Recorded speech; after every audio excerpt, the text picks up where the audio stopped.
আল্লাহর ঘর বাইতুল্লাহ, বাইতুল্লাহ হলো হেড, কথা বলেন ঠিক কিনা, এটা হলো মেইন। আর পৃথিবীর বুকে যত মসজিদ আছে এগুলো হলো কি ব্রাঞ্চ, শাখা, কথা বলেন ঠিক কিনা, ব্রাঞ্চ শাখা। তো স্বয়ং বাইতুল্লাহ যদি মিলাদুন নবী পালন করতে পারে, আর ব্রাঞ্চ শাখাগুলা কেন আজকে তালা থাকবে? কথা বলেন না।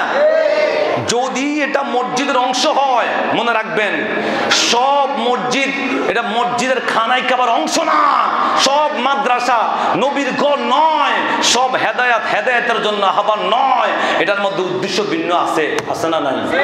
কথা বলেন আছে না নাই? যদি মসজিদ খানায় খাবার অংশ হয়ে থাকে, যদি এটা ব্রাঞ্চ শাখা হয়ে থাকে, স্বয়ং হেড অফিস যদি মিলাদুন নবী করতে পারে, তোমার ব্রাঞ্চ শাখায় এই মসজিদে বসে কেন মিলাদুন নবীর বিরুদ্ধে কথা বলা হবে? কথা বলেন ঠিক কিনা? মিলাদুন নবীর বিরুদ্ধে কেন কথা বলা হবে? তাহলে বোঝা গেল এই মসজিদ আর এই মিম্বার আমার নবীর পক্ষের মসজিদ আর মিম্বার না। কথা বলেন ঠিক কিনা? যেই মিম্বারে বসে মুস্তাফার শান ও আজমত বলা যাবে না, মনে রাখবেন এটা সেই নবীর মিম্বার না, এটা হচ্ছে সেই ইয়াজিদ বাহিনীদের মিম্বার। কথা বলেন ঠিক কিনা? কথাগুলো দুঃখের সহিত এই জন্য বলতে হয়। মসজিদে জারার একটা মসজিদ আছে, মুনাফিকের একটা মসজিদ নির্মাণ কইরা আমার নবীকে দাওয়াত দিয়ে নিয়ে গেছে, হুজুর আপনার দাওয়াত, আমরা অমুক মহল্লায় একটা মসজিদ নির্মাণ করেছি, আপনি যা এটা উদ্বোধন করবেন। নবী যে আমার দাওয়াত গ্রহণ করে নিচ্ছে, গ্রহণ করে আমার নবী বলতেছেন ঠিক আছে আগামীকালকে আমি যাবো, উদ্বোধন করব। অনেক আয়োজন করেছে, নবী এসে মসজিদ উদ্বোধন করব। আচ্ছা সাধারণ পাবলিকের প্রশ্ন হলো, মসজিদ তো আল্লাহর ঘর, তাহলে এটা নিয়ে এত দলাদলি থাকবে কেন? এটা প্রশ্ন আছে না সাধারণ মানুষের, যে মসজিদ কার ঘর? আল্লাহর ঘর, এটা নিয়ে এত দলাদলি থাকবে কেন?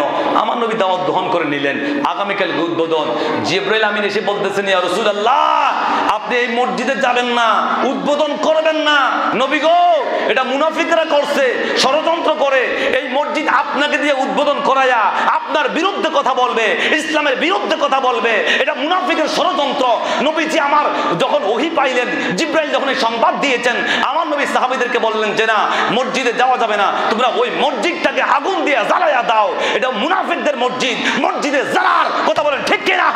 এই জন্য ইমানকে বাঁচাইতে হলে সব মসজিদে যায় নামাজ পড়া যাবে না, সব মাদ্রাসায় যাওয়া যাবে না, যেখানে মুস্তাফার শরীয়তের তাজিম থাকবে, নবীর মুহাব্বতের কথা হবে, ওটা হচ্ছে নবীর পক্ষের মসজিদ। কথা বলেন ঠিক কিনা?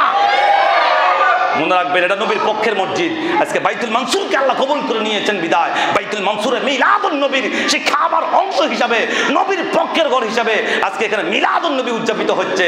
কথা বলেন ঠিক কিনা? ভাই আমার কে কি বললো না বললো ওদিকে তাকাবেন না, ওদিকে তাকানোর সুযোগ নাই। পৃথিবীর কেউ যদি আপনার পক্ষে না আসে কোনো দরকার নাই, আল্লাহ এবং আল্লাহ রাসূল থাকলে যথেষ্ট। মিলাদুন নবী উদযাপন করলে যদি আপনাদের গুনাহ হয়, কিয়ামতের ময়দানে যদি আল্লাহ আপনাদেরকে ডাক দেয় গুনাহগার হিসাবে, আমি আপনাদেরকে ওয়াদা দিয়ে গেলাম যত গুনাহ হবে সব আমার কাছে দিয়ে দিয়েন কিয়ামতের ময়দানে। আর যদি আল্লাহ তাআলা এত বড় নিয়ামত, আল্লাহ তাআলা এত বড় নিয়ামত রাখছেন, সেই নিয়ামতের ভাগীদার আমরা সবাই। কথা বলেন ঠিক কিনা?